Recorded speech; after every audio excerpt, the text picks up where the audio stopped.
Comics Illustrated reports that, let's see, facing challenges, Diamond expands into e-commerce and crowdfunding fulfillment. All right. I'll just read a little bit from this article, from the headline of this article. It says, Diamond Comics Distributors, the longstanding powerhouse in the distribution of comics, games, and collectibles, appears to be feeling the strain of recent changes in the industry. With the loss of major clients such as DC Comics and Image Comics, who have shifted their distribution to other partners, Diamond is now seeking to diversify its business by expanding into e-commerce and crowdfunding fulfillment. All right. So if you've been in the world of comics as long as I have, or even if you're relatively new, but one of your aspirations has traditionally been to have your comic show up on the shelves of your local comic book shop or get worldwide distribution, up until basically the pandemic, with only small exceptions over the past 20 or 30 years, Diamond truly was the only real game in town. Diamond is a distributor with multiple warehouses across the United States. And basically, the deal has been that their primary focus, their primary business was to get the product that came out every Wednesday at your local comic shop.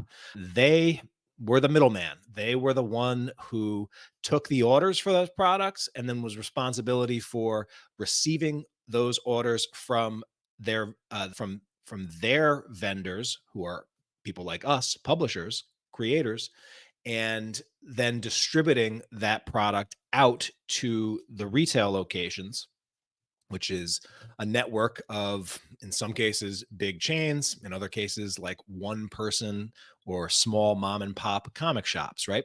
And they put out the bulk of the comics and the collectibles that show up at comic book shops. And that had sort of been the way that things had done business until, I mean, for years and years and years, until the pandemic. And famously, Diamond had to shut down for a short time during the pandemic, and comic book shops, many of those had to shut down for a little bit during the pandemic, or at least try to weather the storm.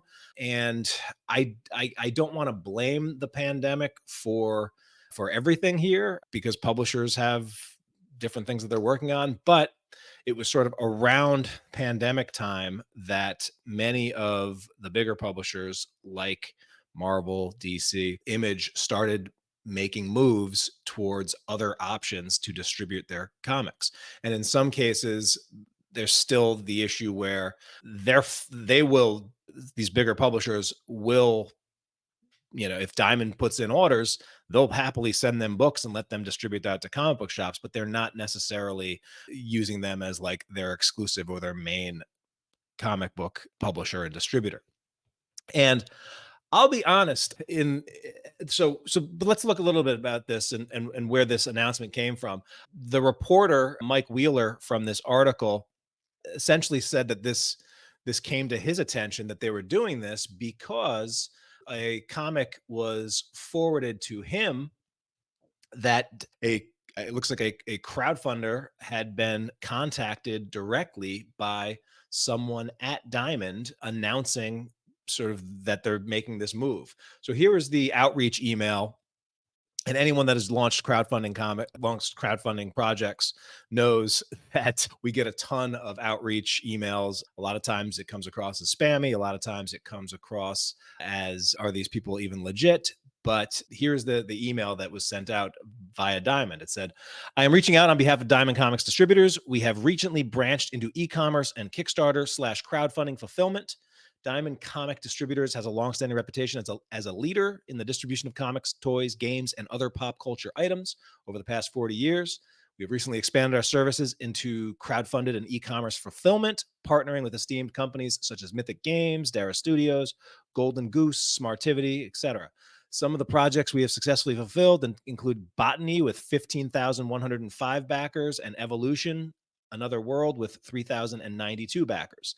So those are some big gaming projects, and a project of that size, not a small task to fulfill. The Diamond outreach goes on. It says, While those are board gaming stats, I assure you, we are more than equipped to handle comic book, comic, trade paperback, graphic novel, etc. fulfillment. We also understand the unique requests that come in hand with fulfilling collectible materials that are rather fragile. We are well equipped to handle your fulfillment and shipping needs for your current projects, provide top-notch customer service, streamlined order integration, and cost-effective shipping rates from our centrally located facilities in Memphis, Tennessee.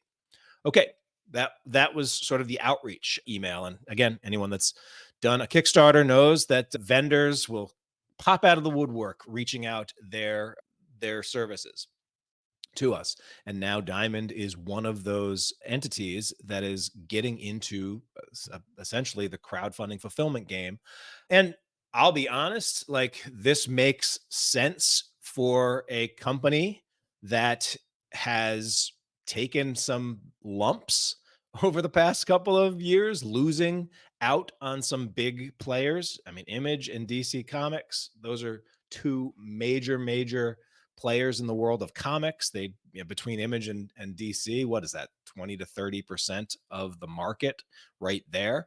And to lose out on that is would be tough. Those are, you know, two of your biggest customers essentially cutting ties with you, or at least reducing their business with you dramatically.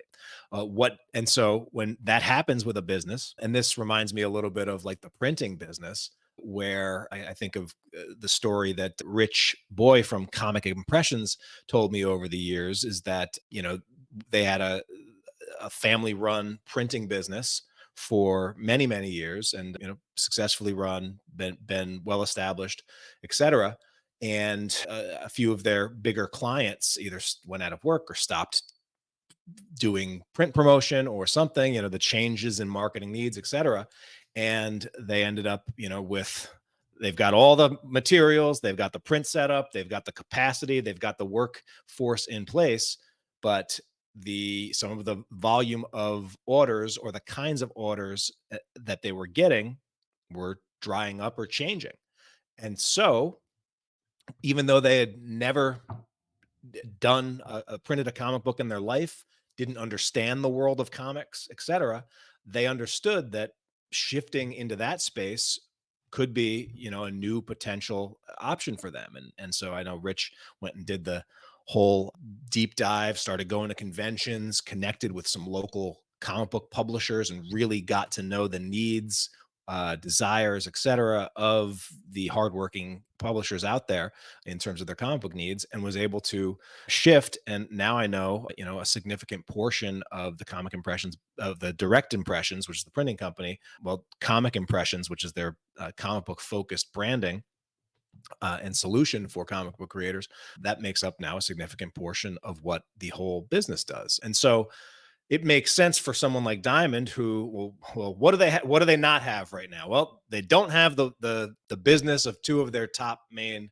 traditional publishers out there, but they still have large warehouse space. They still have packing and shipping capabilities. They still have logistic expertise and the ability to, you know, handle a large volume of SKUs that need to come in and then go out. And they have a lot of experience in that. So it makes sense for them to say, hey, you know, we've got the capacity to warehouse product, to take orders, and to do fulfillment. So seems like a smart move for them, given the changes and the recent dynamics in the comic book industry. Surprised, or maybe not as surprised, by some of the reaction inside some of the comic book communities that I'm a part of. I didn't get permission from anybody to share specific quotes, but some of the sentiments that I've heard from creators, pretty negative. One creator said, you know, retailers consistently make it known how bad Diamond is at protecting the product and shipping.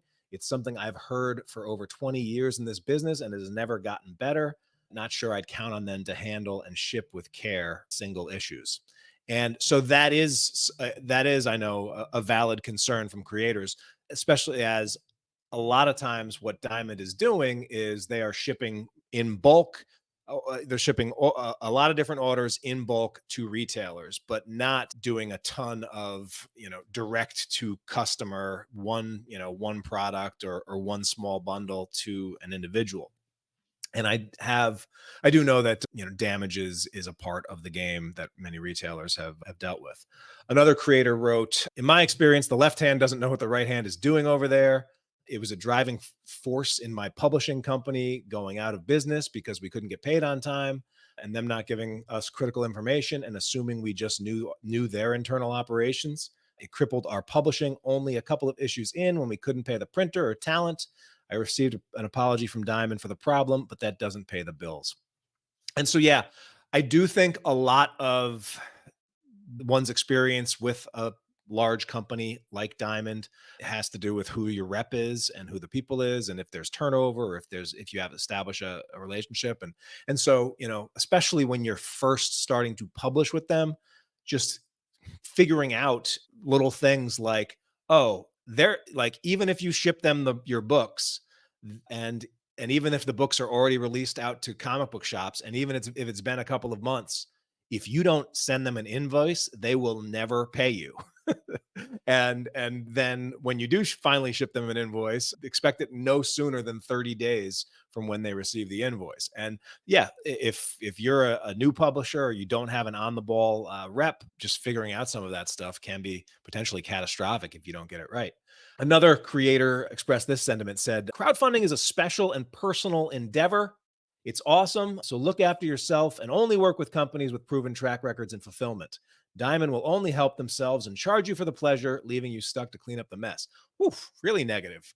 And I'll be honest, like, my feelings about Diamond are not overly negative. I sort of, when I was, and I'm a someone that, as a publisher, I was excited when Diamond first accepted Comics Tribe books into their fold. And I was flattered when my rep said that the submission package that we submitted to Diamond as a first time publisher was among the best that they had seen from a first time publisher. Like that, yeah, that felt really good. And so I liked having our books distributed through Diamond and put out there.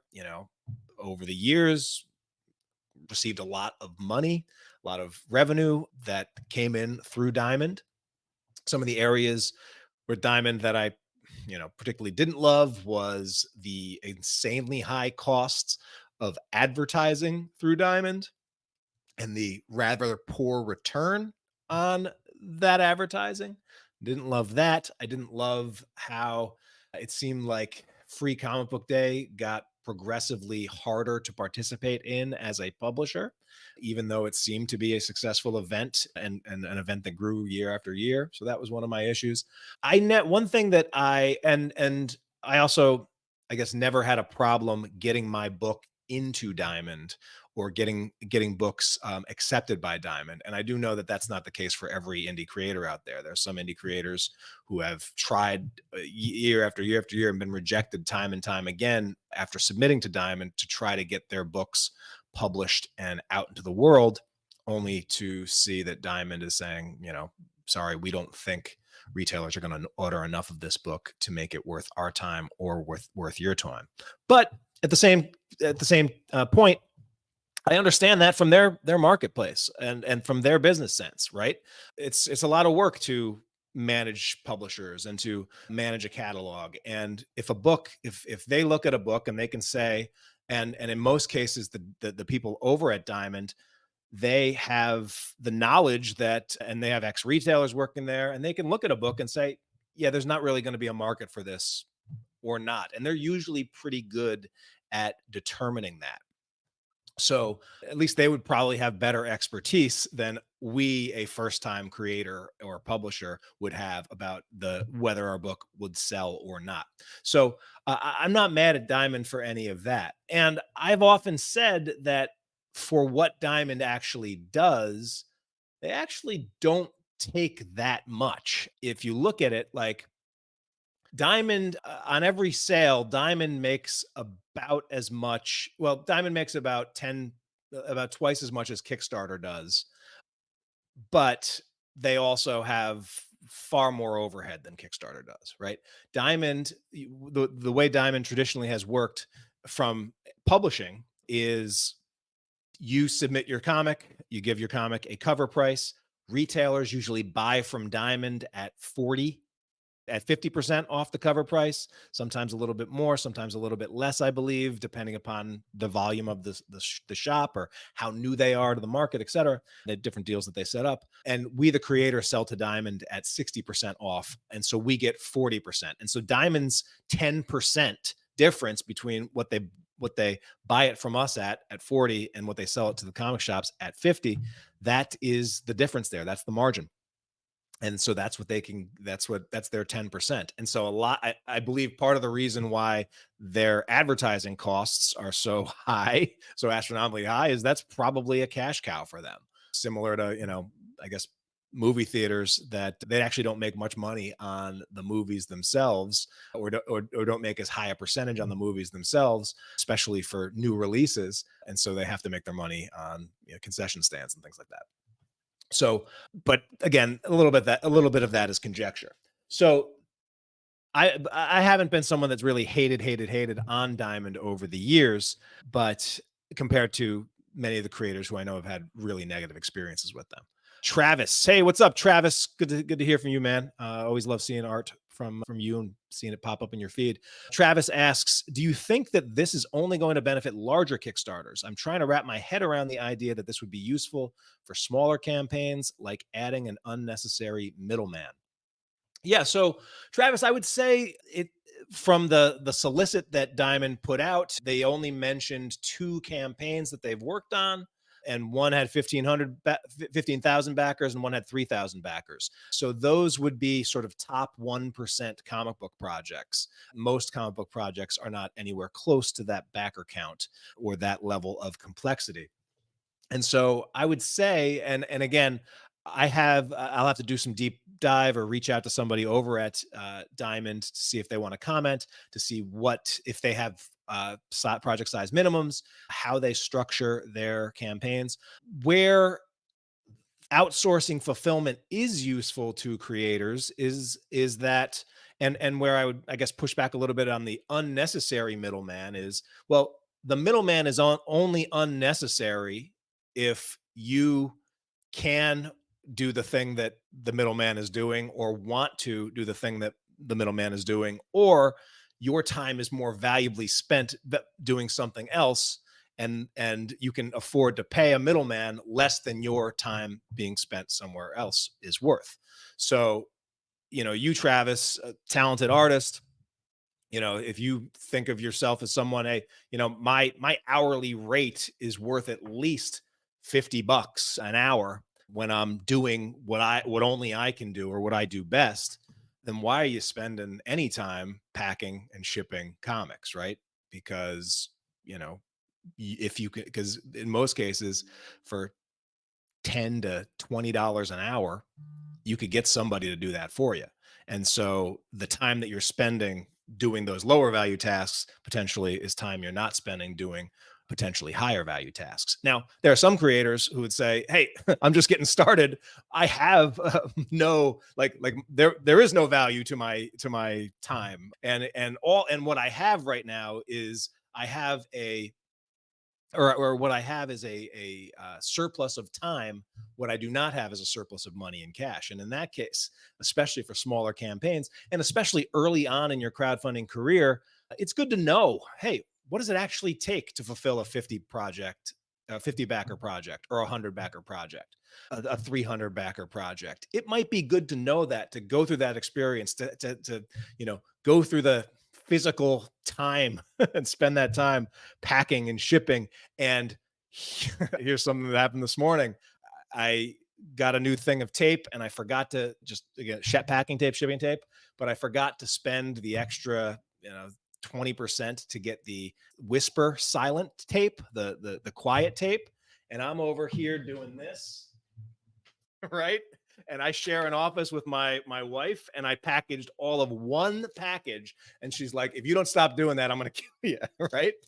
And I think she's, it was that same tape that I had when I was doing my first Kickstarter fulfillment project that was in our little small tiny apartment, third floor apartment no less, that I ended up hauling up literally probably 1,000 pounds of hardcovers for that very first Kickstarter fulfillment. And while my wife is, you know, leading, it's in the lead up to our wedding, and I think I got the last thing out the door like the month of our wedding, and I'm all night, yeah, nightmare. And so, what's the value to the peace in your home to potentially pull in a middleman that's can have the noise tape as noisy as they want?